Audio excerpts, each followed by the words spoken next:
जेव्हा मला समजलं एक जो मातीचा माठ आहे जो आपल्या इथे 250 किंवा 300चा मिळतो तो USA मध्ये 4000चा विकला जातो सर. बरोबर. मातीचा माठ 4000. आणि नंतर मी गुगलवर पुन्हा सर्च केलं इझी ऑर वास्ट, तर माहीत पडलं की याचे स्टडी खूप वास्ट आहे आणि हा इझी पण नाही आहे. तर तुम्हाला कोणीतरी ट्रेनिंगची गरज घेणं तुम्हाला खूप गरजेचं आहे. हे पॉसिबलच नाही आहे. आपण महाराष्ट्रीयन लोक आहे, आपला हा बिझनेस नाही आहे. आपण लोकल लेवलवर काम करणारे लोक आहे. आपल्या घरीच जेव्हा डिस्कस केलं की मला एक्सपोर्ट करायचं आहे, बॉम्ब फुटला असेल की तू काही कर पण एक्सपोर्ट करू नको. कारण की ते त्यांच्या व्ह्यूने काय लॉस, टोटली लॉस.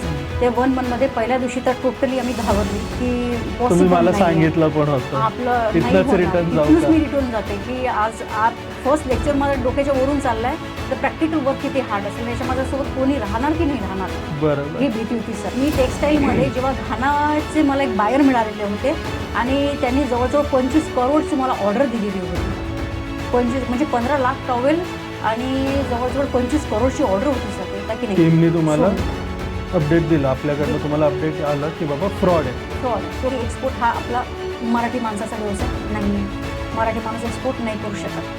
तो मातीतला माणूस आहे. मी असे बऱ्याच लोकांपासून ऐकलं धंदा त्याची बसची गोष्ट नाही आहे. बरोबर. फक्त मारवाडी, हिंद, सिंधी, मारवाडी लोकांनी, गुजराती लोकांनीच करावा.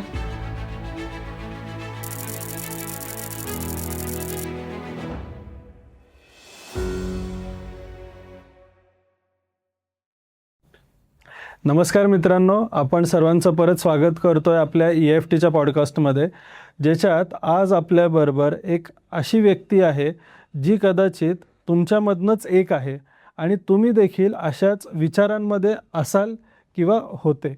मग एक्सपोर्ट खरंच करायला पाहिजे का? मला जमणार आहे का? माझ्यासाठी हा व्यवसाय आहे का? या सर्व प्रश्नांची उत्तरं तुम्हाला आज भेटणार आहे. आपण नेहमीच बघत आलो आहेत की आपल्याकडच्या महिला महाराष्ट्रामध्ये असो किंवा भारतामध्ये असो, प्रत्येक क्षेत्रात आज त्या आघाडीवर आहेत. मग बिझनेस असेल, जॉब असेल, स्पोर्ट्स असेल किंवा एंटरटेनमेंट असेल. आज आपल्याला माहिती आहे आपल्या पुरुषांसारखी जी काही पूर्ण दिनचर्या आहे ती पूर्णपणे आज त्यांची सेम नसते. त्यांच्यासाठी अनेक गोष्टी हँडल कराव्या त्यांना लागतात, पण त्या करून देखील आज यशस्वीपणे प्रत्येक क्षेत्रात आज ते पूर्णपणे उंचीवर काम करतात. तर आज आपल्याबरोबर गेस्ट आहेत मेघा मॅम, ज्या की मूळच्या अमरावतीवरनं आहेत बट आता मुंबईमध्ये बेस्ड आहेत. त्या जॉबही करत आहेत, आज फॅमिली पण सांभाळत आहेत, त्यांना मुली देखील आहे, त्यांचं शिक्षण देखील घेत आहेत आणि हे सर्व टाईम मॅनेज करून आज ते ॲज अ सक्सेसफुल एक्सपोर्टर म्हणून घडलेले आहेत. आज आपण तुमच्या जर्नीबद्दल चर्चा करणार आहोत, ज्याच्यात मला तुमच्यामार्फत अनेकांना हा संदेश द्यायचा आहे की खरंच एक महिला असून, जॉब करत असून, घर सांभाळून हा व्यवसाय करणं शक्य आहे का नाही. तर सर्वप्रथम मला तुमच्याबद्दल काही माहिती देऊ शकता? बिलकुल सर. सगळ्यात पहिले मी तुमचा आभार मानते की तुम्ही आज मला स्टुडिओमध्ये बोलवलं आणि आज म्हणजे एक संधी दिली आहे की तुम्ही 2 शब्द आज बोलू शकता. आणि याचं सर्वात जास्त श्रेय मी तुम्हाला आणि EFTला देणार सर, की चला आज आम्ही इथपर्यंत येऊन पोचलो. धन्यवाद मॅम. आज आता तुम्ही EFTबद्दल जसं सांगितलं, तुम्ही EFTमध्ये येण्याआधी काय करत होता? जसं मी तर तुम्हाला तुमच्याबद्दल आता सांगितलंच आहे की जॉब करत होता, पण असं काही जॉब बॅकग्राऊंड आहे का भरपूर मोठा बिझनेस बॅकग्राऊंड आहे का, असं काही एक्सपिरियन्स तुम्हाला?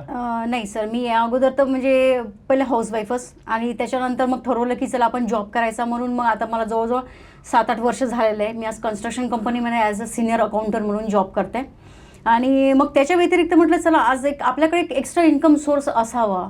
तर चला खूप बिझनेस शोधले, तर करू मग एक मी छोटा ॲज अ हँडीक्राफ्ट म्हणून मी डोमेस्टिक लेवलवर पण करायचा प्रयत्न केला आहे. स्कोप आहे त्याला पण आहे, पण मजा नाही आली. तर म्हटलं चला आपण काहीतरी वेगळं करायचा प्रयत्न करायचा, तर मग एक्सपोर्ट न करायला काय हरकत आहे. म्हणजे हँडीक्राफ्टच्या थ्रू मला एक आयडिया आली, जर आज मी ही वस्तू जर एका वस्तूचे मला 250 किंवा 300 रुपये मिळतं, तीच गोष्ट मी जेव्हा गुगलवर सर्च केली की जर इंडियामध्ये किंवा USA इंडिया थ्रू USA किंवा इंग्लंडमध्ये याची प्राईस काय आहे, जेव्हा मला समजला एक जो मातीचा माठ आहे जो आपल्या इथं 250 किंवा 300चा मिळतो तो USA मध्ये 4000चा विकला जातो सर. बरोबर. मातीचा माठ 4000. आपण बिलीव्ह नाही करू शकत. म्हणजे थोड्या वेळासाठी विचार केला, जर म्हटलं आपण असं होऊ शकतं तर म्हटलं आपल्या ॲग्रिकल्चर प्रोडक्टला किती डिमांड असेल बाहेर कंट्रीमध्ये. रोजच्या खाण्याच्या गोष्टी आहेत, बरोबर. खूप सर्च केला, खूप स्टडी केला. फॉरेन कंट्रीमध्ये सगळ्यात जास्त डिमांड कोणत्या गोष्टीला आहे. म्हणजे हा जो शोधाशोध झाला EFT पर्यंत यायचा जी जर्नी होती ती म्हणजे पहिले सगळं सर्चिंग शोधाशोधमुळेच झाली की मला जर म्हटलं ॲग्रिकल्चरचे प्रॉडक्ट जर मला सेल करायचे असेल तर मी कशी सेल करू, याच्यामागे काय प्रोसेस काय आहे, मी तिथपर्यंत कशी जाऊन पोहोचेल. मग नंतर लक्षात आलं रीलच्या थ्रू की आणि आपल्याला एक्सपोर्ट करणं, याला दुसरा नाव आहे एक्सपोर्ट. तुम्ही एक्सपोर्ट करू शकता. म्हणजे ती वेळ आणि तो काळ होता की तेव्हा तुम्हाला वाटलं की येस मला एक्सपोर्ट इम्पोर्ट बिझनेसमध्ये प्रवेश करायला पाहिजे. जर आपल्याला एवढा पैसा म्हणजे इतका मिळत आहे तर गेनिंग करायला काय हरकत आहे. मग आपण का मागे आहे, का आपण करत नाही आहे. फक्त थोडा टाईम द्यायची गरज होती. मग त्यानंतर मग तसंच मग एक्सपोर्ट समजला की अरे यार एक्सपोर्ट करावं लागेल याच्यासाठी. जर आपल्याला इंडियाचं प्रॉडक्ट जर बाहेर कंट्रीमध्ये जर सेंड करायचं असेल किंवा सेल करायचं असेल तर तुम्हाला एक्सपोर्ट करणं गरजेचं आहे. बरोबर. मग नंतर शोधाशोध झाली की आपल्याला नॉलेज नाही आहे, झिरो नॉलेजवर आपण कसं करायचं. कोणत्याही बिझनेसमध्ये तुम्हाला जर 0% नॉलेज असेल, अर्धवट नॉलेज असेल किंवा थोडी तुम्ही इथनं तिथनं माहिती घेताय किंवा चुकीच्या ठिकाणावरनं माहिती घेताय तर बिझनेस करणं कधीच शक्य नाही. आणि जरी करायला सुरुवात केली तर त्याच्यात नुकसान अनेक होऊ शकतात. भरपूर. मग त्यामुळे जेव्हा तुम्ही आता हा विचार केला तर तुम्ही आमच्यापर्यंत कसे काय पोहोचले. बिलकुल. मग जेव्हा मला समजलं की या वर्डला एक्सपोर्ट बोललं जातं आणि नंतर मी गुगलवर पुन्हा सर्च केलं इझी ऑर वास्ट, तर माहीत पडलं की याचे स्टडी खूप वास्ट आहे आणि हा इझी पण नाही आहे. तर तुम्हाला कोणत्यातरी ट्रेनिंगची गरज घेणं तुम्हाला खूप गरजेचं आहे. तर मग ह्या रीलमध्ये मग मी सर्च केलं. सर्वात पहिले तर मी मुंबई शोधत होते कारण मी मुंबईची आहे. तर म्हटलं आपल्याला जवळपास मला म्हणजे सगळं मॅनेज करणं सोयीस्कर पडेल. पण मुंबईमध्ये मला असे फारसे प्रोफेशनल लोक नाही मिळालेत ही तुम्हाला म्हणजे word to word step to step तुम्हाला प्रॉपरली गाईड करेल. रीलमध्ये मग शोधण्यात मला मग EFT दिसलं की यांचं. मग मी EFT मग यूट्यूबवर गेली. यूट्यूबवर यांचे बरेचसेच क्लिप्स आहेत, व्हिडिओज आहेत जे मी पूर्ण प्रॉपरली स्टडी केले. त्याच्यामध्ये माझा 1 महिना गेला. ट्रस्ट करायला पण माझा वेळ तेवढाच गेला कारण की आपल्याला क्लासेस लावायचे होते. पुन्हाही मॅनेज कसं होणार, मी मुंबई हे पुन्हा रोज आपल्याला सोयीस्कर पडेल काही ना, एवढं लांब येणं जाणं शक्य होईल का, सगळी सोय मॅनेज होईल का. बरोबर. आणि मग नंतर असं करत करत आमच्यापर्यंत पोहोचलो आम्ही तुमच्यापर्यंत. ह्या इंडस्ट्रीमध्ये EFT मध्ये येण्याआधी तुम्हाला एक्सपोर्ट इम्पोर्ट बद्दल सर्वात मोठे चॅलेंज काय वाटत होते किंवा सर्वात जास्त गैरसमज तुम्हाला काय वाटत होते. याच्यामध्ये सगळ्यात मोठा गैरसमज म्हणजे हाच की हे पॉसिबलच नाही आहे. आपण महाराष्ट्रीयन लोक आहे, आपला हा बिझनेस नाही आहे, आपण लोकल लेवलवर काम करणारे लोक आहेत. खूप झाला जॉब कॉर्पोरेट लेवलवर जर तुमचं स्टँडर्ड तुम्हाला मेंटेन करायचं असेल तर. एक्सपोर्ट इम्पोर्टमध्ये काम करताना तुम्हाला सर्वात जास्त गोष्टीची कोणती भीती वाटत होती. लॉस. की लॉस झाला तर काय करायचं. लॉस झाला तर काय कराल, किंवा मी समजा उतरली तर मला जेन्युइन मिळेल का, किंवा मी ज्याच्यावर ट्रस्ट केला तोच माझ्या पैशाचा लॉस करून बसेल का. बरोबर. राईट. पण आता हे सगळं करताना काय काय अडथळे तुम्हाला आले असतील किंवा बऱ्याच जणांनी तुम्हाला नकार देखील दिला असेल. आपल्याकडे जसं आपण एक बघतो की कोणती गोष्ट सुरुवात करण्याआधी निगेटिव्हिटी लोकांची भरपूर असते किंवा नाही म्हणणारे भरपूर लोक असतात. मग असे काही क्षण तुमच्या समोर आले. भरपूर. जेव्हा मी पहिले घरीच जेव्हा डिस्कस केलं की मला एक्सपोर्ट करायचं आहे, बॉम्ब फुटला असेल. 100%. म्हणजे हजबंडला तर झोपच नव्हती येत की तू काही कर पण एक्सपोर्ट करू नको. कारण की ते त्यांच्या व्ह्यूने काय लॉस, टोटली लॉस आहे. बरोबर. तर करायचंच आहे, तुला एफर्ट करायचा आहे, चल ठीक आहे, तर तू करू शकते, तुझी इच्छा आहे, तू डोमेस्टिक लेवलवर कर, पण एक्सपोर्टमध्ये नाही जायचं. बऱ्याच जणांचा नकार, घरच्यापासून त्यांचा पण नकारच होता. घरचे बाहेरचे सगळेजण नकारच देत म्हणजे मोस्टली म्हणजे कोणाचाही असा पॉझिटिव्ह रिझल्ट नाही आला की हा यार करू शकते, करायला काय हरकत आहे. पण मग ह्या सगळ्या गोष्टीला सामोरे जाताना तुम्हाला प्रेरणा काय देत होती की येस मला इंडस्ट्रीमध्ये करायचं आणि मी करू शकते नक्की. जेव्हा मी क्लासेस जेव्हा अटेंड केले ते 1 मंथमध्ये पहिल्या दिवशी तर टोटली आम्ही घाबरली की तुम्ही मला सांगितलं पण होतं आपलं नाही होणार. तिथूनच मी रिटर्न जाते की आज फर्स्ट लेक्चर माझ्या डोक्याच्या वरून चाललंय तर प्रॅक्टिकल वर्क किती हार्ड असेल, याच्या माझ्यासोबत कोणी राहणार की नाही राहणार. बरोबर. ही भीती होती सर. तर पण जसे जसे आम्ही एक सेशन आम्ही कव्हर करत गेलो तशी मनातली भीती निघत गेली. कारण की आम्हाला यांनी बरेचसेच पॉईंट आमचे क्लिअर करून दिलेले होते. त्याच्यानंतर आम्ही घरी येऊन त्याच्यावर डेली स्टडी करणे, जे काही टास्क तुम्हाला दिले ते सगळे काम करायला, तर त्याच्याने मग बऱ्यापैकी आमची भीती मग कमी होत गेली. पण आता हे सगळं करताना तुम्हाला बेसिकली जेव्हा जाणवलं की येस मी करू शकते, तर सगळ्यात पहिली तुम्ही स्टेप काय घेतलेली? जसं तुम्ही म्हणले मी रिसर्च केलं, बघितलं केलं, त्याच्यात वेळ देखील दिला. मग जेव्हा तुम्ही आता बिझनेस इन्क्युबेशन लावून कामाची सुरुवात केली, मग सगळ्यात पहिली स्टेप तर काय घेतलेली? म्हणजे सेम प्रोडक्ट तुम्ही घेतलेलं का अनेक प्रोडक्ट असे काही डोक्यात होते? नाही, मला एवढं 100% माहित होतं की ॲग्रिकल्चर प्रोडक्टला सर्वात जास्त डिमांड आहे. ओके. ही गोष्ट 100% खरी आहे. पण मला त्याच्यामध्ये इंटरेस्ट यासाठी नव्हता कारण की ते पेरिशेबल होते. ओके. कारण की कंटेनर आणि शिपमेंट याची काही गॅरंटी नसते. आपण जर याच्यामध्ये टार्गेट लावून बसलो की माझं इतक्या दिवसात शिपमेंट होणार, हे पॉसिबिलिटी नसते. कारण की ते बरेचसे चॅलेंजेस बऱ्याच लोकांना फेस करावं लागतं. मग त्याच्यामध्ये काय होते, बऱ्याच लोकांची शिपमेंट वेस्टेज जाते, प्रॉडक्ट खराब होतो, तो माल तिथपर्यंत पोहोचत नाही. म्हणून मी ठरवलं होतं की टेक्स्टाईल ठीक राहणार. तो तुमची शिपमेंट किती डिले होऊ द्या, तुमच्या प्रॉडक्टला काही होणार तर काहीच नाही. बरोबर. खूप काय होईल, मी सोमवारचं थोडं डिसअपॉइंट होईल की मला माझा माल वेळेवर नाही मिळाला, पण मी माझा रिजेक्शन मध्ये तर जाणार नाही. बरोबर. एक त्या बेसवर मग मी टेक्स्टाईलमध्ये हात टाकला. मग पुन्हा अजून सगळ्यात जास्त मार्केटमध्ये डिमांड, इंटरनॅशनल लेवलवर ग्लोबल मार्केटमध्ये सर्वात जास्त डिमांड कोणत्या प्रॉडक्टची आहे? समोर आला ॲग्रिकल्चर. ॲग्रिकल्चरमध्ये त्याच्यामध्ये पण सर्च केलं की मग सगळ्यात जास्त डिमांडिंग प्रॉडक्ट कुठले आहे? त्याच्यामध्ये माहित पडलं ओनियन, पोटॅटो, शुगर. आपल्या महाराष्ट्राची शान पण म्हणतात. 3 प्रॉडक्टला सर्वात जास्त डिमांड आहे. बरोबर. आणि चिली एक. तर मग शेवटी तर पर्याय नव्हता.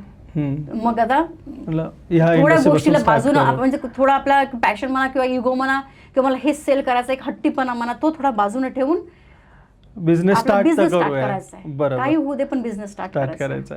आता जसं तुम्ही मगाशी म्हणले की मी काही रिसर्च केलं, मुंबईमध्ये पण होते, तर मुंबईमध्ये पण अनेक इन्स्टिट्यूट आहेत, पुण्यामध्ये पण आहे, बऱ्याच ठिकाणी आहे. मग तुम्ही आमच्यावरच का विश्वास ठेवला? म्हणजे असा काय टर्निंग पॉईंट तुम्हाला जाणवला? कारण की आमच्याकडे असे अनेक जण येतात जे भरपूर ठिकाणी वेगवेगळे अनुभव देखील घेतात, पण आपल्याकडे आल्यावर कामही सुरू होतं. तर हा माझा आवडता प्रश्न नेहमी असतो आमच्या काही 1-2 USP-मुळे, की तुम्ही आमच्यावर विश्वास का ठेवला? बिलकुल. हा खरंच म्हणजे ट्रस्ट हा पार्ट खरंच म्हणजे जेन्युइन म्हणा, आपल्या लोकल लेवलवर म्हणा किंवा फॉरेन कंट्रीमध्ये म्हणा, सगळा व्यवसाय तुमचा जो सुरू होतो तो ट्रस्टवर चालतो. बरोबर. पण शेवटी काय असते, कम्युनिकेशनचं पार्ट पण असतात. काय फरक म्हणजे एक की जसं एक प्रॅक्टिकल गोष्ट, 6 दिवसामध्ये एवढा मोठा सिलेबस कव्हर करणं ही छोटी गोष्ट नाही आहे. Okay. Time punctuality, time management, practical work, port visit, खास म्हणजे यांनी पोस्ट व्हिजिट जे आहे, मग तो सगळ्यात ॲडव्हेंचर पार्ट वाटला, जबरदस्त पार्ट वाटला. सगळेजण टीचिंग करून सोडून देतात, बाकी तुम्ही तुमचं नशीब वॉटेवर, आम्ही आमचा पैसा घेतला, तुम्हाला शिकवून दिला. पण आता पुढे तुमचं नशीब पण तुमची जर्नी पुढची. काय बरेचसे लोक फोन अटेंड करत नाही, काही नाही. पहिली शिपमेंट झाली, पण तरी आजही मी EFT सोबत आहे, EFT माझ्यासोबत आहे. 1.5 वर्षामध्ये मी EFT सोडलेलं नाही आहे. काही जरी डाऊट होते, काही होतं, काही वॉटेवर जे डॉक्युमेंटेशन रिलेटेड काही पण असू दे, सगळे टीमने मला सपोर्ट केला. इतरांमध्ये आणि आपल्यांमध्ये अशी काही 2 गोष्ट तुम्हाला वेगळ्या जाणवल्या ज्या फक्त आपल्याकडे जे इतर ठिकाणी बघायला भेटल्या नाही तुम्हाला? एक म्हणजे सपोर्ट, ते यांनी म्हणजे बऱ्यापैकी सपोर्ट सगळ्याच गोष्टीसाठी. आणि सगळेच जण एक्सपोर्टर म्हणून उतरतात, मान्य, पण एक कॉन्फिडन्स सगळ्यांचा बिल्डअप करून देणे, ते एक सगळ्यात जास्त मोठी महत्त्वाची गोष्ट वाटली. का तुम्ही करू शकता, आपण करू शकतो. महत्त्वाचं म्हणजे जेव्हा आता तुम्ही successfully as a exporter importer घडलेला आहात, तर आधी जे काही तुमचं थिंकिंग होतं, आधी जी काही विचारसरणी होती, आधी जी काही आयडेंटिटी एक तुमची होती, त्यामध्ये आणि आत्तामध्ये काय बदल झालेला आहे? बऱ्यापैकी बदल झालेला आहे. जेव्हा आम्ही म्हणजे असं वाटायचं की आपलं एक लिमिट आहे, जॉब आणि घर. बरोबर. बस एक लिमिट होती, बांधून गेल्यासारखं होतं. पण म्हणजे आज मला सुटायचं म्हणून मी एक्सपोर्ट नाही केलाय, पण आपण काहीतरी करू शकतो का, ॲज अ सेल्फ कॉन्फिडन्स आलेला आहे. एक आपण करून तर बघायचं, एक ट्रायल तर करून बघायचं. पण भेद आज EFT मध्ये ट्रेनिंग घेतला, ट्रेनिंग करून आम्हाला परिपूर्ण बनवून दिलं, मेंटली प्रिपेअर केला, आज माइंडसेट एक बनवून ठेवला आहे. अरे आम्ही करू शकतो. आमच्या वेळेस तेव्हा ट्रेनिंगमध्ये कुठले तरी सर बोलले होते, तुम्ही नशीब समजा स्वतःचं की तुम्हाला आज आमच्यासारखे भेटले, आम्ही तुम्हाला सगळ्या गोष्टी पॉईंट टू पॉईंट क्लिअर करून देऊन आलोय. आमच्यावर आम्हाला सांगणारे कोणी नव्हतं, म्हणून आमचे बरेचसेच लॉस झाले याच्यामध्ये. हो बरोबर. पण तरी आम्ही हिंमत नाही हारली, तरी आम्ही त्यातूनही वर आलो. नक्कीच आहे. बघा, कोणताही व्यवसाय नुकसानाशिवाय वाढत नाही, जर तो तुम्हाला एकदम उंचीवर घेऊन जायचा आहे. मग आज आम्ही देखील जेव्हा ह्याच्यात आलो तर अनेक अडथळे आले, अनेक नुकसानं देखील झाले, पण एकच गोष्ट होती ती म्हणजे कन्सिस्टन्सी, की आपल्याला स्वतःला काहीतरी करायचं आहे. असं कोणतं सेशन, इव्हेंट किंवा कोणतं एक लर्निंग एक्सपिरियन्स तुम्हाला सेशनच्या वेळेसचं आठवतं आहे की जे अविस्मरणीय आहे तुमच्यासाठी? प्रत्येक सरांचा एक वेगवेगळा अनुभवच होता आम्हाला. Okay. आणि सर्वांनी बिलकुल म्हणजे खूप चांगल्या प्रकारे आम्हाला कोऑपरेट केला. आणि सर्वांनी फक्त एकच गोष्ट सांगितली, आपण महाराष्ट्र माणूस आहे, स्वतःला कमी लेखाचं नाही, आपण हा व्यवसाय करू शकतो. ओके. कुठलाही व्यवसाय करायला कोणी काही बांधिलकी नाही आहे, म्हणून तुम्ही तुमचा थोडा माइंडसेट चेंज करा, चित्र बदलून जाईल. बरोबर. आणि तुम्हाला महत्त्वाचं काय वाटतं की आज एक्सपोर्ट इम्पोर्टसाठी काय गरजेचं आहे, स्किल्स का माइंडसेट? माइंडसेट. ओके. आणि त्या माइंडसेटला डेव्हलप करण्यासाठी काय करावं लागतं? सगळ्यात माइंडसेट जर तुम्हाला डेव्हलप जर करायचं असेल तर सगळ्यात म्हणजे तुमचा फोकस जो आहे, तुम्ही त्या वेळी तुम्ही पुढे गेले पाहिजे. जर तुम्हाला माहीत आहे जर आज माझी माइंडसेट आहे पण माझ्याकडे स्किल नाही आहे, तर तुम्हाला ट्रेनिंग घेण्याशिवाय पर्याय नाही आहे. कारण की एक्सपोर्ट हा एक छोटीशी थेरी नाही आहे, खूप डीप आहे. जसं म्हणते ना, शिप एक ओशनमध्ये जाते ना, ओशन खूप डीप आहे. बरोबर. तिथे गेल्यावर त्या शिपचाही भरोसा नाही आहे. बरोबर. सेम आपलंही तसंच आहे. ग्रेट. तर मग तुम्ही त्याच्यामध्ये ट्रेनिंग घेऊनच त्याच्यामध्ये उतरा, तुम्ही ब्लाइंडली उतरू नका, नाही तर मग लॉसचा एक मोठा फटका आहे. असे काही सल्ले आमच्याकडनं जे तुम्हाला देण्यात आले जे आजपर्यंत तुम्हाला लक्षात आहे आणि फॉलो देखील करताय ते? जेव्हा मी सेशन आम्ही अटेंड करत असताना 6 दिवसामध्ये आमची एक रोजची म्हणजे 6 दिवसामध्ये 6 दिवसाचा 6 जर्नी होती एकटे. त्या जर्नीमध्ये आम्ही वेगळं काहीतरी शिकलो. आणि त्याच्यामध्ये म्हणजे सगळ्यात पहिले बायर कसे सर्च करायचे, त्याच्यासाठी वेगवेगळे टूल्स दिले गेलेले होते. मग आम्हाला प्रॅक्टिकल वर्क तिथे करायला सांगितले गेले. त्याच्यामध्ये आम्हाला बायर्स कसे शोधायचे, त्याच्यात तुम्हाला पर्यायच नव्हता, आले तर करावंच लागणार होतं सगळं. आणि त्याच्यामध्ये मग नंतर सरांनी आम्हाला बरंच काही सांगितले की तुम्ही एम्बॅसीला तुम्ही अप्रोच करू शकता, तुम्हाला तिथून इम्पोर्टर्स लिस्ट मिळते. आता मी तर पहिले म्हणजे ही गोष्ट खरंच सिरियस घेतली नाही, तर असं होते का कोणी आपल्याला सपोर्ट करायला, कारण आपण कोण लागला की तो आपल्याला देईन. बरोबर. तर आम्ही खरंच घरी गेल्यावर जेव्हा मी मेल केले तर सर आम्हाला जवळजवळ मी 7 की 8 कंट्रीचं बायर्सचे लिस्ट, इम्पोर्टरची लिस्ट मला इश्यू झालेली आहे. इव्हन की मी त्यांचा फॉलोअप पण घेतला, त्यांना लोकांना व्हॉट्सअप, त्यांचे मेल ID सगळंच घेतले. ग्रेट. आणि खरंच तिथून आम्हाला रिस्पॉन्स पण मिळाला, बऱ्यापैकी रिस्पॉन्स मिळाला आम्हाला. महत्त्वाचं काय आहे की आज बरेच जण म्हणतात की आम्ही बाहेरला मेल करतो किंवा एम्बेसीला करतो किंवा अनेक ठिकाणी करतो, पण जर तुमचा मेल फॉर्मॅट देखील चुकला, तुमचा अप्रोच देखील चुकलं तरी तुम्हाला रिप्लाय येणार नाही. आणि महत्त्वाचं काय आहे की जे आपण काम बिझनेस इन्क्युबेशनमध्ये करून घेतो, जर तुम्ही नीट ऐकलं असेल तर मॅम काय म्हणल्या, मी घरी जाऊन देखील त्याची प्रॅक्टिस केली. पण आता मला हा प्रश्न आहे की ऑलरेडी तुम्हाला मुली पण आहेत, फॅमिली पण आहे, तुम्ही घर पूर्ण सांभाळतात, जॉबलाही जातात, एवढं सगळं टाईम मॅनेज करून तुम्ही व्यवसायासाठी वेळ कसा काय काढला? कारण की अनेक जण नुसती रिझन देतात माझ्याकडे वेळ नाही आहे, पण ज्याला व्यवसायासाठी वेळ काढायचा आहे तो रात्रंदिवस बघत नाही, तो कसाही वेळ काढतो. तुम्ही कसा काय वेळ काढला आणि काय चॅलेंजेस तर त्याच्यात आलेच असतील तुम्हाला? एक टाईपचा म्हणजे थोडा वेळ समजा की आता एक मोठा आपण टार्गेटच डोक्यामध्ये घेऊन बसलो आहे, आपल्याला एक्सपोर्टच करायचं आहे, आपण पॅशनच घेऊन बसलेलं आहे. तर माझ्याकडे मी कॅल्क्युलेशन घेऊन बसले होते की माझ्याकडे फक्त एक टाईम पिरियड आहे, बस या टाईम पिरियडमध्ये आज जर मी काही केलं नाही तर मग मी शेवटपर्यंत म्हणजे जिथे आहे तिथेच राहणार, तिथून मी बाहेर निघणं मग कठीण आहे. किंवा मग मला दुसऱ्याला पण फक्त झुरावं लागेल का, यार ते बनवून गेली आज मी नाही बनले. म्हणून मला सगळं व्यवसाय मॅनेज करून, माझा बिझनेस म्हणजे जॉब करून, मुली सांभाळून, मला रोज थोडा बहुत तरी 2 घंटे 1 घंटा मला लॅपटॉपवर बसून पूर्ण दुनिया मी त्याच्यावर सर्च केली सर. त्याच्यामध्ये आम्हाला मॅनेज करताना माझी तर म्हणजे तारेवरची जी कसरत म्हणतो आपण, बस तो प्रकार जास्त झाला माझ्यासोबत. कारण की 8 घंटे जॉब करून तिथून थकून आल्यानंतर पुन्हा स्वयंपाक करणे, मुलींचा अभ्यास, म्हणजे आता त्या बाहेर जात नाही ट्युशनसाठी, तो प्रत्येकाचा नाही, तो आज मी म्हणेल प्रत्येक महिलाच्या कदाचित आयुष्यातली ही घटना आहे की जॉबही करा, नवऱ्याला पण खुश ठेवा, खायला प्यायला बनवा, मुलींना बघा, सगळं मुलांना पण बघा, प्लस त्यांच्या शाळा आले, कॉलेज आले, मग एवढ्या सगळ्यात तुम्ही वेळ निघत होता? बिलकुल सर. याच्यामधून म्हणजे एक जिद्दच घेऊन बसले होते ना की मी सांगितलं जसं की एक टाइम आहे, माणूस तोपर्यंत जगणार, नंतर त्याची उतरती कळा लागतो. मग एकदा उतरती कळा लागल्यानंतर तो आयुष्यामध्ये थकून जेव्हा त्याचं शरीर म्हणाल की आज मी काहीच करू शकत नाही, मग त्याच्या पहिलेच काहीतरी करायचं होतं. म्हटलं मग आज माझी झोप गेली तरी चालेल, थोडा डिले झाला तरी चालेल, पण माझं पुढचं आयुष्य जे आहे ते याच्यापेक्षा जास्त शानदार राहील. बरोबर, नक्कीच असेल. आता जसं तुम्ही म्हणलं की मी हँडीक्राफ्टमध्ये पण थोडंसं एक विचार केला काम करायचा, मग टेक्स्टाईल सिलेक्ट केलं, मग लक्षात आलं ॲग्रिकल्चरला जास्त डिमांड आहे. मग ॲग्रिकल्चरमध्ये तुम्ही 3-4 प्रोडक्ट सांगितले, त्यातनं तुम्ही पहिला प्रोडक्ट कोणता निवडला आणि का निवडला? त्यामधला सगळ्यात पहिले सर ओनियनला सर्वात जास्त डिमांड होती.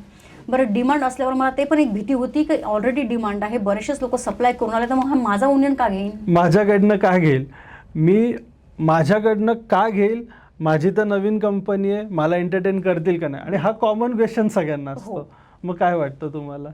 मग तेच सर, कारण की मी त्याच्यामध्ये पण पहिले अगोदर भरपूर सर्च केला, चला आपण सोयाबीन करू, तूर दाल करू, ग्रेन्समध्ये जाऊ.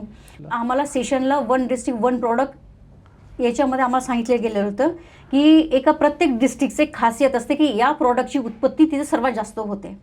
जेव्हा मी तिथे सर्च करायला गेली तर सर्च करण्यामध्ये बऱ्याच ठिकाणी तुटवडा जाणवला त्या प्रॉडक्टचा, की तिथे तेवढी क्वांटिटी फुलफिल करण्यासाठी ते लोक सक्षम नव्हते किंवा होतं पण ते प्रॉडक्टमध्ये बरेचसेच व्हेरिएशन होते, ते प्रॉडक्ट एकमेकाला मॅच करत नव्हते, कारण की त्यांचे पण क्लास असतात म्हणते. बरोबर.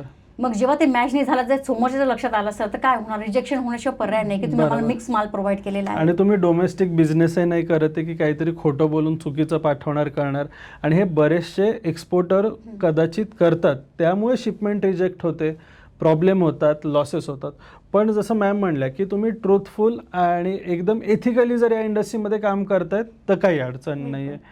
थोडा डिले झाला तरी चालेल, पण निदान आपण ज्याच्यामध्ये पण प्रॉडक्ट आपण करत आहेत, तर मग मला नंतर माहीत पडलं की याच्यामध्ये सर्वात जास्त म्हणजे प्रोडक्शन आपल्या इथं ओनियनची होऊन राहिलेली आहे. जसं मी सर बोलली की मी ऑलरेडी एंगेज आहे, तर मी मुंबईमध्ये राहते, म्हणजे मी काय शोधत होती की मला सगळं जवळजवळ मिळेल का, मी तिथं जाऊन पर्सनली व्हिजिट करू शकेल का.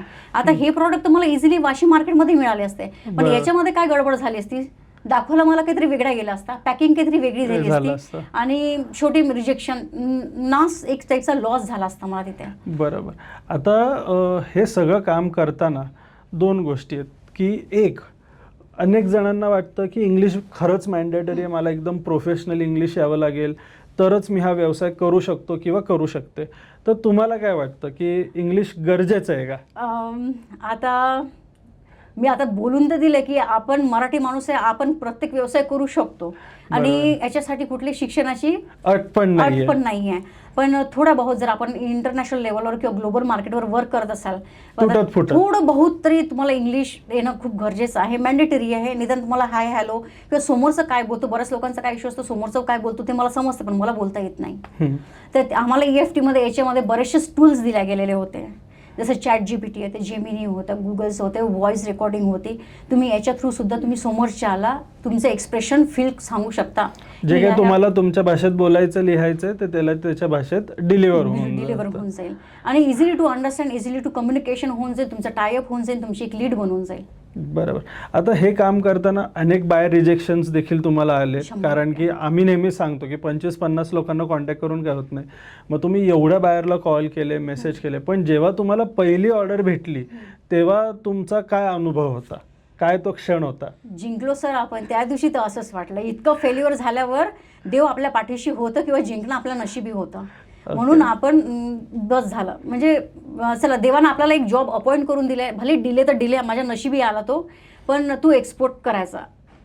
जर तिथंच मी हार मानून दिली असती की मी इतकं करते, ऑलरेडी मी एंगेज आहे, मी वेळ देऊ शकत नाही, मी तिथेही हार मानू शकले असते, पण नाही, देवानं बसू नाही दिलं. नाही आपण मग तेव्हा मलाही असं वाटलं की चला आपल्या नशिबी असेल तर आपण करायला काय हरकत आहे, जर देव आपल्याला सपोर्ट करता येतं. मग असं करत करत सर झालं, तिथपर्यंत आम्ही येऊन पोहोचलो सर. आता जेव्हा तुमच्या शिपमेंट कंपनीच्या नावाने तुम्ही पाठवतात, मग सर्वात पहिली जेव्हा शिपमेंट तुमची झाली तेव्हा तुम्ही पहिला कॉल कोणाला केलता, कोणाला एक्सप्रेस अप झालते? सर्वात पहिले तर मी घरीच सांगितलं. सगळ्यात म्हणजे ॲज अ हजबंड, म्हणजे कसं आहे की ॲज अ ते माझी म्हणजे नकार, ते व्यवसायाला त्यांचा नकार नव्हता, पण ते लॉसला घाबरले होते की लॉस होऊन जाईल किंवा तुझी धावपळ जास्त वाढून जाईल किंवा तुझ्या हातातून 2 पैकी एक ते जॉब किंवा काहीतरी सुटेल तुझ्या हातून, मग तू जिथे आहे तिथेसाठी ते माझा सेफ्टी झोन बघितलेला होता. सगळ्यात पहिले मी घरी सांगितलं, तर खुश तर झालेच. त्याच्यानंतर मग मुलींना चला ठीक आहे, मुली खुश झाल्या की चला आज तू एक्सपोर्ट, कारण की आमच्या मैत्रिणीपैकी बऱ्याचशाचे मम्मी जॉब करतात, काही हाऊसवाईफ आहे, त्याच्याबद्दल आम्हाला काही मान्य म्हणजे वाईट नाही वाटत का तिची मम्मी हाऊसवाईफ आहे, कारण की ते आपण वेल एज्युकेटेड वुमेन आहे, पण काही कारणास्तव नाही करू शकल्या त्या. तर पण आता कसं की नाही, आम्ही कॉलर टाईट करून सांगतो की आमची मम्मी एक्सपोर्टर आहे. आणि माझ्या हजबंडला एक नाही, माझ्या वाईफने करून दाखवला. मी खूप तिला समजून सांगितलं पण केलं. त्याच्यानंतर आई वडील त्यांनाही असं वाटलं की चला आम्हाला 3 मुलं आहेत, 2 मुली 1 मुलगा आहे, त्यातला चला एक तरी निघाला की ज्यांना काहीतरी आपलं वेगळं, त्यांना देखील अभिमान या गोष्टींचा वाटला. आता असा कोणता मोमेंट तुमच्यासाठी होता की जेव्हा तुम्हाला खरंच वाटलं की येस आता मी एक्सपोर्टर झालेली आहे? जेव्हा असं पहिली शिपमेंट आली, म्हणजे असं तर बऱ्याच लोकांनी, कारण की या शिपमेंटमध्ये एक्सपोर्टरमध्ये जे मला बायर्स मिळाले सगळेच जेन्युइन होते, पर्यंत सगळेच होच बोलले, तेव्हाही मला तेच खुशी झाली की चला यार सगळ्यांना खूप डिले मिळाला, मला लवकर मिळाला बायर. पण नंतर जसे जसे डॉक्युमेंट तिकडनं येत गेले किंवा मी त्यांना म्हटलं जशी मी एक्सपोर्टर आहे, आपल्याला IECचा एक डॉक्युमेंट इश्यू होतो, आपण एक्सपोर्टर आहे, तसं मी त्यांना इम्पोर्टरचा जेव्हा त्यांना डॉक्युमेंट मागायचे हे लोक द्यायचे नाही, शो करायचे नाही. पण हे पुढे डीलसाठी खूप रिक्वेस्ट करायचे की आम्ही तुम्हाला एवढी ऑर्डर देतो, तुम्ही पाठवा, मग आम्ही कंटेनर पोचला की पैसे देतो. पण ते मी स्वतःला नशीब समजते की म्हणजे जसं मी EFTला जॉईन झाली, मी बरेचशाच ह्या ज्या गोष्टी आहे, ह्या क्वेरीज आहे, जेव्हा मी EFTच्या टीमशी मी डिस्कस केला की सर आता हे असं असं झालं आहे माझ्यासोबत, आता हे किती टक्के खरं आणि किती टक्के खोटं आहे. तर जेव्हा EFTला मी डॉक्युमेंट त्यांचे शेअर करायचे, तिथून मला सगळं क्लिअर व्हायचं की नाही हे फ्रॉड आहे, यांच्याशी तुम्ही डील करू नका. असा कोणता अनुभव आठवतोय मग की फ्रॉड भेटलेला आणि आपल्या टीमकडनं तुम्हाला अपडेट असे काय? बिलकुल. मी टेक्सटाईलमध्ये जेव्हा घानाचे मला एक बायर मिळालेले होते आणि त्यांनी जवळजवळ 25 करोडची मला ऑर्डर दिलेली होती. 25 म्हणजे 15 लाख टॉवेल आणि जवळजवळ 25 करोडची ऑर्डर होती सर ते. तर त्यांनी मला बरेचसे त्यांनी अप्रुव्हलपर्यंत सँक्शन होण्यापर्यंत सगळे डॉक्युमेंट शेअर केले होते. बिलकुल. आणि मी तर त्या दिवशी म्हणजे समजली की बस आपलं म्हणजे मी सगळ्यात नशीबवान आहे की करोडानं म्हणजे पहिली डील बस हा करायचा आणि व्यवसाय बंद करायचा, इथपासूनच ठरलं होतं. हा फर्स्ट इथेच करायचा आणि इथं संपून टाकायचा. 25 करोड भरपूर झाले, 25 करोड. तर मग तसेच मी डॉक्युमेंट मग मी शेअर केले की सर एक वेळा आपण बघू, आपण EFTमध्ये मी शेअर केलं की हे एक वेळा चेक करू की जेन्युइन आहे की काय. तसं 2-3 दिवस घेतले मान्य, कारण की ते छोटा बिझनेस कारभार नव्हता हा. तर मग तिथून आला की नाही टीमने तुम्हाला अपडेट दिला, आपल्याकडनं तुम्हाला अपडेट आलं की बाबा फ्रॉड आहे, टोटली फ्रॉड आहे. एवढी मोठी ऑर्डर शक्यतोवर तर खूप कठीण आहे. मार्जिन किती आमच्या इथनं व्हेरिफिकेशन करून तुमच्याकडे अपडेट सगळे येऊन गेले. मग आता जर त्यांनी सांगितलं तर आपण ऐकलंच की नाही सोडून द्यायचं. मी EFTची तर मदत घेतली, पण याच्या व्यतिरिक्त नंतर मी ECGC आहे ठाण्याला, तर मग त्यांच्या ब्रांचमध्ये तिथे गेली. तिथे जाऊन मी स्पेशली सगळे डॉक्युमेंट त्यांना पण शो केले, तिथे इन्क्वायरी केली. त्यांनी त्यांच्या वेनी त्यांच्या सॉफ्टवेअरमध्ये त्यांनी बरेचसे इव्हन की मी त्या ऑफिसर, मी एक स्वतःला अजून एक ग्रेटफुल मानते, जर असते तर त्यांनी म्हटलं असते की मॅडम तुम्ही बाहेर बसा, आम्ही आतमध्ये इन्क्वायरी करतो, तुम्हाला सांगतो काय आहे ते, आम्ही आम्हाला थोडा वेळ द्या. पण नाही, ते सगळे ऑफिसर लोक मला सोबत घेऊन बसले. त्यांनी त्यांची PC, ज्यांना काही परमिशन नाही आहे की तुम्ही बाहेरच्या लोकांना एंटरटेन करायचं नाही, 100% ही गोष्ट खरी आहे सर, कॉन्फिडेन्शियल. पण कारण की सगळं कॉन्फिडेन्शियल डाटा असते, कंट्री टू कंट्री हा व्यवहार चालतो, ग्लोबल लेवलचा वर्क असतो हे. पण तरी त्या लोकांनी मला आतमध्ये घेऊन गेले, त्यांचे PC त्यांचे सॉफ्टवेअर शो केले, त्याच्यानंतर त्यांनी त्यांचे नंबर्स त्याच्यामध्ये टाकले आणि तिथे दाखवलं नील फ्रॉड आहे, नील, डायरेक्ट नील.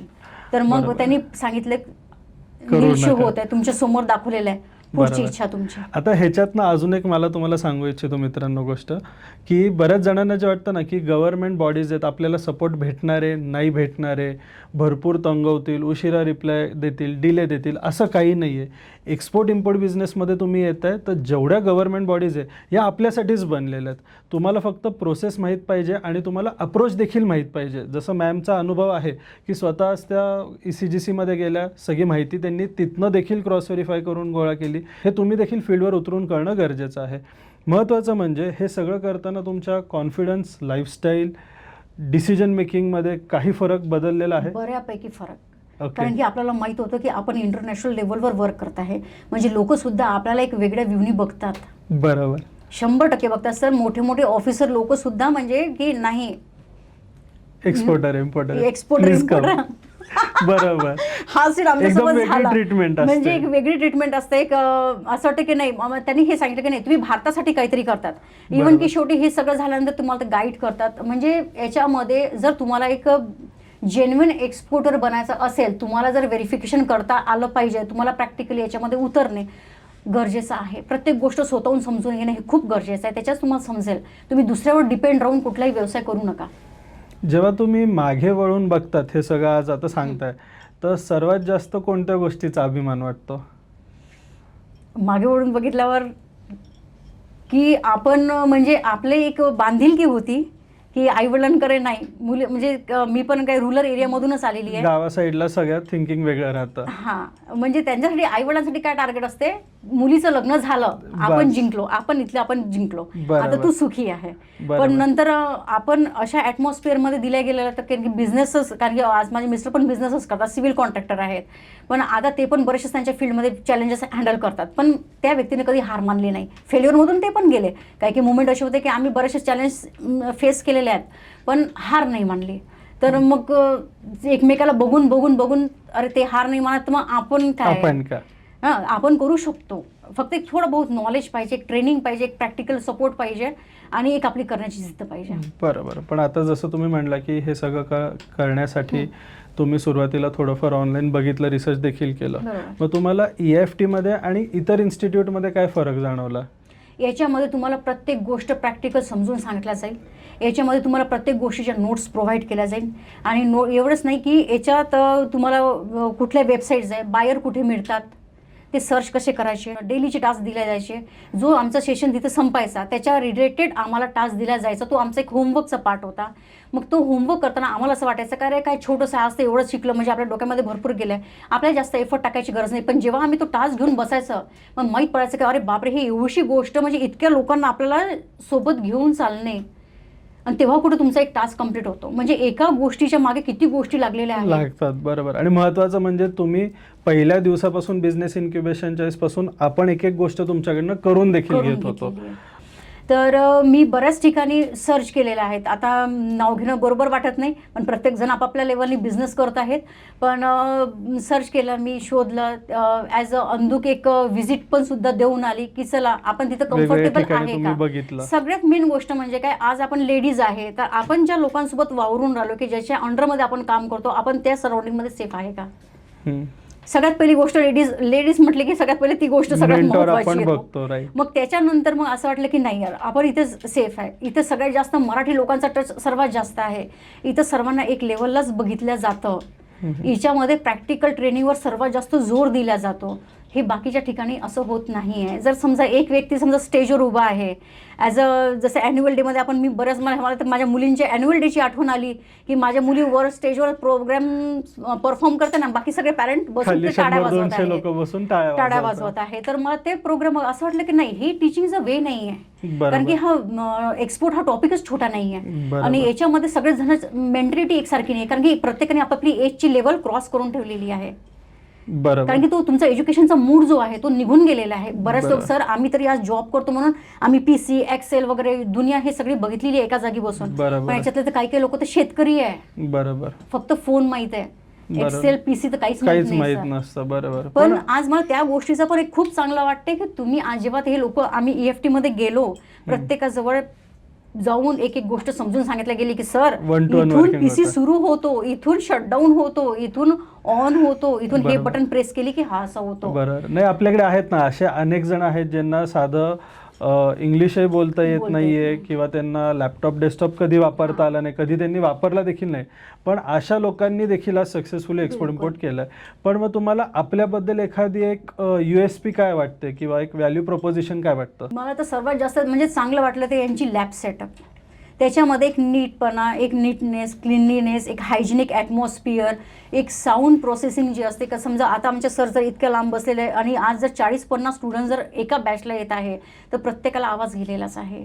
प्रत्येकाने काय काय वर्क केलं नाही केलेलं आहे हे सगळ्यांना आमच्या दृष्टीत देखील असतं. बरोबर. बिलकुल. आणि बाकीची टीम तर आहे सगळं हँडल करण्यासाठी. मी फक्त एक एवढं म्हणेल की जे आपली जे धावपळ जे होते ना ते सगळे वन रूफ, समजा तुम्ही EFT मध्ये जर गेले तर ते तुमची पूर्ण वन रूफच्या अंडरमध्ये सगळ्या गोष्टी तुमच्या कव्हर होत आहे. बरोबर. नक्कीच. आता ज्यांना आज एक्सपोर्ट इम्पोर्ट स्टार्ट करायचं आहे त्याला तुम्ही सुरुवातीला काय सजेस्ट करताल, काय स्टेप घ्यायला पाहिजे त्यांनी? तुम्ही फक्त तुमचा एक माइंडसेट ठेवा. आणि जर ज्यांचं असं वाटते की नाही आपण आज हायर इन्कम आपली असायलाच पाहिजे किंवा आपण बिझनेसमध्ये सगळ्यात जास्त कम्फर्टेबल आहे किंवा जे डोमेस्टिक लेवलवर बिझनेस करून त्यांना वाटते की नाही आज माझा बिझनेस एक्सपांड जाण्याशिवाय पर्याय नाही, कारण की मी आज दुसरं काही करू शकतच नाही की मला आज मी बिझनेसवर टोटल डिपेंड आहे आणि मला माझा बिझनेस ग्लोबल लेवलवर न्यायचा आहे ना. फक्त एक माइंड सेटअप करा, एक थोडी बहुत हलकीशी तुम्ही ट्रेनिंग जवळ ठेवा तुमच्या आणि तुम्ही एक प्रोफेशनल इन्स्टिट्यूटला जॉईन करा. आता मी तर इथूनच माझा ग्रोनअप झाला EFT मध्ये, तर मी तुम्हाला EFT मोस्टली सजेस्ट करेन. जसं मी तुम्हाला तेव्हाही बोलली 1.5 वर्ष झाला आज EFT माझ्यासोबत आहे, मी EFT सोबत आहे. तर म्हणजे कसं आहे की तुम्हाला या कामामध्ये बरीचशीच गॅप पडते, बऱ्याचशा गोष्टीचा विसर पडतो, तर विसरण्यासारखं इथं काही नाही आहे. ह्या इंडस्ट्रीमध्ये अनेक जणांना बरेच गैरसमज असतात, तुम्हाला देखील अनेक काही गैरसमज होते. तर असे काय गैरसमज होते या इंडस्ट्रीमध्ये येताना जे की आता तुमचे लांब झालेले आहेत? बिलकुल. की फक्त मी एवढं सांगू शकते की एक्सपोर्ट हा आपला मराठी माणसाचा व्यवसाय नाही आहे. मराठी माणूस एक्सपोर्ट नाही करू शकत. तो मातीतला माणूस आहे. मी असे बऱ्याच लोकांपासून ऐकलं. धंदा त्याची बसची गोष्ट नाहीये, नाही, बरोबर. फक्त मारवाडी, हिंद, सिंधी, मारवाडी लोकांनी, गुजराती लोकांनीच करावा. याच्यात मराठी माणसाचा हात पक्का नाहीये. बरोबर. पण ही गोष्ट मी सांगते, मी आज जॉब केला त्याच्या व्यतिरिक्त एक वेळ अशी आली की असं वाटलं की नाही आपल्याजवळ एक इन्कम सोर्स असावा. शेवटी डोकं तिकडेच गेलं की आपला बिझनेस करण्याच्या पर्यायाने माणूस त्याच्यामध्ये इंडिपेंडंट राहतो. बरोबर. तर एक्सपोर्ट करणं म्हणजे खूप भीती होती अक्षरशः.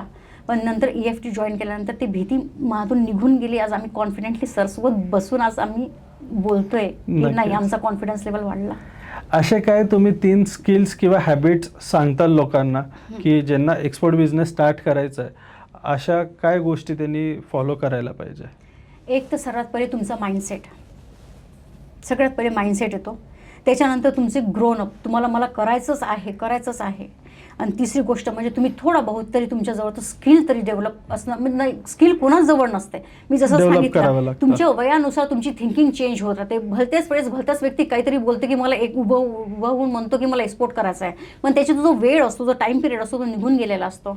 तर मग याच्यामध्ये काय असते, तुम्हाला तुमचा जर जिद आहेच की करायचं आहे, आम्हाला डॉलरमध्ये गेन करायचं आहे, तर तुम्ही आज म्हणजे आपल्याला काहीतरी वेगळं परफॉर्मन्स शो करायचं आहे, समाजामध्ये काहीतरी वेगळं नाव उभं करायचं आहे की नाही मी करून दाखवलं. ही अशक्य गोष्ट मी शक्य करून दाखवली, कोणाच्या तरी थ्रू केली. एकटं पॉसिबल नाही. एक थोडा बहुत स्किल तुम्ही ट्रेनिंग इन्स्टिट्यूटला तुम्ही जॉईन करा.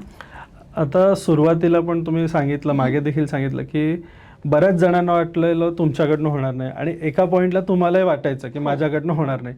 हाच प्रश्न आज अनेक जणांना वाटतं, अरे माझ्याकडनं होणार नाही, किंवा त्यांना खचवणारे बरेच जण असतात. त्यांच्यासाठी तुम्ही एका वाक्यात काय संदेश देताल? मी फक्त एवढंच सांगेन, आयुष्य आपलं आहे. बरोबर. आयुष्य आपलं आहे, आपण कसं जगायचं हे आपण ठरवायचं. देवानं एक गोष्ट अजून मी एक सांगते. आता आम्ही स्वामी समर्थाच्या मठामध्ये जातो, तिथं आम्हाला एकच गोष्ट शिकवल्या जाते, देवानं तुम्हाला मानवी जन्म दिलेला आहे, व्यर्थ वाया जाऊ नका देऊ. बरोबर. काहीतरी त्याचं चांगलं करा. बरोबर. म्हणजे तुम्ही असं काहीतरी करा की तुम्ही मेल्यानंतरही लोक तुम्हाला कुठल्या ना कुठल्या तरी गोष्टीसाठी लक्षात ठेवतील. थोडक्यात असं सांगायला हरकत नाही की आज जसं तुम्ही जॉब करतायत, तर जॉब करण्यापेक्षा तुम्ही जॉब देणारे बना, बिलकुल असं सांगता येईल आपल्याला. मला तर ते सगळं, मी म्हणजे माझ्या डोक्यामध्ये पहिले एक्सपोर्ट करायची आपली लायकी नाही किंवा हिंमत नाही, व्हॉट एव्हर जे काही असेल ते. बरोबर. पण नंतर उतरल्यावर आमचा एक कॉन्फिडन्स लेवल वाढला, एक आयडिया बऱ्यापैकी आयडिया क्लिअर झाली. का? कारण की आम्ही त्या गोष्टीला वेळ दिला, आम्ही त्यांनी सांगितल्याप्रमाणे त्या गोष्टी फॉलोअप करत राहिलो. जिथे जिथे अडथळे आले, EFT होतीच, फोन केला, मॅडम असं झालं, सर असं झालं, आता पुढे काय करायचं. एवढंच नाही, काही लोक काय करतात म्हणजे क्लासेस घेतात, सोडून देतात, तुम्ही आणि तुमचं नशीब. पण नाही, इथे आमचे ऑनलाईन क्लासेस नंतरही व्हायचे. आम्हाला फ्रायडे आणि मंडेचा दिवस दिला जायचा, सपोर्ट सेशन राहायचा की तुम्हाला काय काय डाऊट आहे तुम्ही याच्यामध्ये सांगा, आम्ही तुम्हाला हेल्प करतो. त्याच्यामध्ये सुद्धा आम्ही बसून बरेचसे डाऊट क्लिअर केलेले आहे. तर मी एकच म्हणेन की तुम्ही फक्त तुमचं माइंडसेट तयार करा, आणि तुम्हाला काहीतरी जगा वेगळं जर बनायचं असेल तर जगा वेगळंच काम करावं लागेल. बरोबर. आपण एक काही छोटेसे रॅपिड फायर क्वेश्चन घेणार आहे की ज्याच्यातनं अनेक जणांना त्या एका शब्दात भरपूर क्लॅरिटी येईल. सो आपण सुरू करूयात. फक्त एकच शब्द तुम्हाला न विचार करता लगेच उत्तर द्यायचं आहे. एक्सपोर्ट का इम्पोर्ट? इम्पोर्ट. प्रोडक्ट का बायर? बायर. बायर का सेलर? बायर. प्रोडक्ट सिलेक्शन का buyer searching? Buyer searching. Fear का एक्शन? एक्शन. लोकल मार्केट का global market? Global market. First deal का फर्स्ट शिपमेंट? डील. रिस्क का अपॉर्च्युनिटी? ऑपॉर्च्युनिटी. EFTला एका शब्दात काय सांगताल? सगळ्यात बेस्ट क्लास एक ट्रेनिंग इन्स्टिट्यूशन्स आहे आणि सपोर्टिव्ह आहे, आणि एका छताखाली वन रूफमध्ये जिथं आपण म्हणतो तिथे तुम्हाला सगळ्यात बऱ्यापैकी तुम्हाला फॅसिलिटी अवेलेबल होईल. आणि एवढंच नाही, जर तुम्हाला फ्युचरमध्ये कधी शिपमेंट करायची असेल, ग्रुप शिपमेंट किंवा इंडिव्हिज्युअल शिपमेंट, तुम्ही तिथेही ते करू शकता. अनेक फॅसिलिटीज आहे. तुमच्या सक्सेसचं सिक्रेट एका वाक्यात काय सांगताल? जिद्द, पेशन्स होते आणि कॉन्फिडन्स होता आणि ध्यास होता की बस नाही आता हेच करायचं. पुढचा बिझनेस गोल एका वाक्यात? बस आता मी हा जो बिझनेस घेतलेला आहे, तर बस हाच माझा फर्स्ट अँड लास्ट बिझनेस म्हणून मी बघेल. आणि आता हाच एक जो छोटा लेवल मी जो स्टार्ट केलेला आहे, आता मी याला कसा ग्रोनअप लेवलवर घेऊन जाईल आणि माझ्या थ्रू म्हणजे आता बऱ्याच लोकांना आता कसा इन्कम मी जनरेट करून देऊ शकते, बस मी त्या व्ह्यूने त्या बिझनेसकडे बघेल एक्सपोर्टला. आज तुमच्याकडे पाहून सर्वात जास्त मॅडम कोणाला अभिमान वाटतो? आम्हाला तर आहेच, पण अजून कोणाला अभिमान वाटतो? माझ्या मुलींना, माझ्या आईबाबाला सर्वात जास्त वाटते. जर तुम्हाला बाय चान्स टाइम मशीन भेटली की ह्या बिझनेसमध्ये येण्याआधी EFTमध्ये येण्याआधी तुम्ही जुन्या मेघाला जाऊन काय सांगताल? असाही काहीतरी लाईफ चेंजिंग गेम माझ्यासोबत होणार होता हे मला खरंच माहीत नव्हतं. ओके. म्हणजे आधीची मेघा जी होती, आता मी जेव्हा एक्सपोर्ट केला, बऱ्याच लोकांना सांगितलं किंवा माझ्या आईवडिलांनी सांगितलं की माझ्या पोरीने एक्सपोर्ट केला, म्हणजे जगावेगळं, त्यांच्यासाठी तर जगावेगळंच काम झालं. बरोबर. एवढी मोठी मजल मारणे एका आणि तेव्हाची मेघा म्हणजे काय होती का, जी घराच्या बाहेर निघायची नाही किंवा जिथं एक लिमिटेशन होतं, स्कूल घर लिमिटेड फ्रेंड लोक, की हे सगळेजण मला बघून म्हणायचे की हिच्याकडनं काही झालं तर आम्ही काही म्हणू. बरोबर. आज तिने एक्सपोर्ट केला.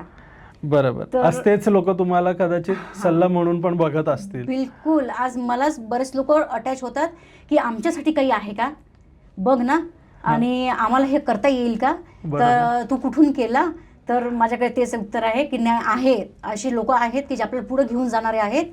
मी सगळं सांगते कोण कोण होते, काय होते आणि कुठले आहेत. फक्त तुम्ही एक जिद्द ठेवा करायची, मला मदतच क्विट नका करू. पुढील 5 वर्षाचं काय तुमचं बिझनेस विजन आहे? बस याला जास्त मोठ्यात मोठ्या लेवलवर घेऊन जाणे. पण आता याला मोठ्यात म्हणजे त्यासाठी भरपूर स्ट्रगल आहे. आता इथपर्यंत तर मी स्ट्रगल करत आली.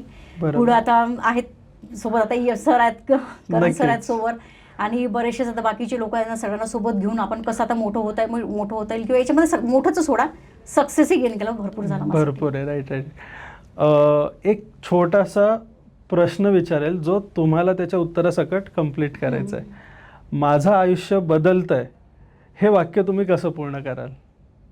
एक्सपोर्टच्या थ्रू किंवा EFTच्या थ्रू. ओके. एक लास्ट प्रश्न तुमच्यासाठी आजच्या पॉडकास्टमध्ये, की अनेक जणांना बघा आज व्यवसाय सुरू करायचा आहे, अनेक आपल्याकडे अशा महिला देखील असतील किंवा अनेक जण आहेत, आज वयोवृद्ध लोक पण आहेत, कारण की आज आमच्याकडे 18 वर्षापासून 75 वर्षापर्यंत सक्सेस स्टोरीज आहेत. पण बरेच जण ना जे आज एक्सपोर्टमध्ये आलेले नाही आहेत, ते फक्त हे पॉडकास्ट बघत आहेत किंवा अशा अनेक स्टोरीज त्यांनी बघितल्या. त्यांना मोठं स्वप्न गाठायचं आहे, काम तर करायचं आहे, पण त्यांनी पाऊल उचललेलं नाही. अशा लोकांसाठी तुम्ही काय एक संदेश देऊ इच्छिता? हिंमत हारू नका. तुम्ही आज जे मनात ठाणलंय, जसं आज मी इतके कॉन्फिडन्सली बोलते की मला करायचं होतं एक्सपोर्ट, कारण की आपल्याला ग्लोबल लेवलवर जाऊन हे सगळं काम करायचं होतं, आम्हाला डॉलरच गेन करायचे होते. तर तुम्ही तुमचं सुद्धा स्वप्न परिपूर्ण करा, त्याचा ध्यास सोडू नका आणि तुम्ही पुढे जा. नक्कीच. जर आम्हाला मिळालं तर नक्कीच तुम्हालाही मिळेल, फक्त ध्यास सोडू नका. धन्यवाद मॅम, तुम्ही आज वेळ काढून इथे आला तुमची सक्सेस स्टोरी शेअर करण्यासाठी, ज्यांनी अनेक महिला देखील प्रभावित तर होतीलच आणि तुमच्या पुढच्या वाटचालीसाठी देखील शुभेच्छा. सो आपल्याकडे एक हॉल ऑफ फेम आहे एक्सपोर्टरचा, की ज्याच्यात सर्वजण तर आपण घेत नाही, पण जे फक्त शिकून थांबत नाही, पण जे पुढचं पाऊल उचलून ज्यांनी शिपमेंट आज स्टार्ट केलेले आहेत, तर तिथे आज तुमचं नाव ॲड झालेलं आहे. सो त्यासाठी कॉंग्रॅच्युलेशन्स. त्यासाठी तुम्हाला आपल्याकडनं एक सर्टिफिकेशन देण्यात येतं आहे, जे की एक रिकग्नेशन तुमच्यासाठी असणार आहे. ते तुमच्यासाठी. Thank you very much. याच्यामध्ये सगळ्यात जास्त तुमचाही हात होता सर. नक्कीच.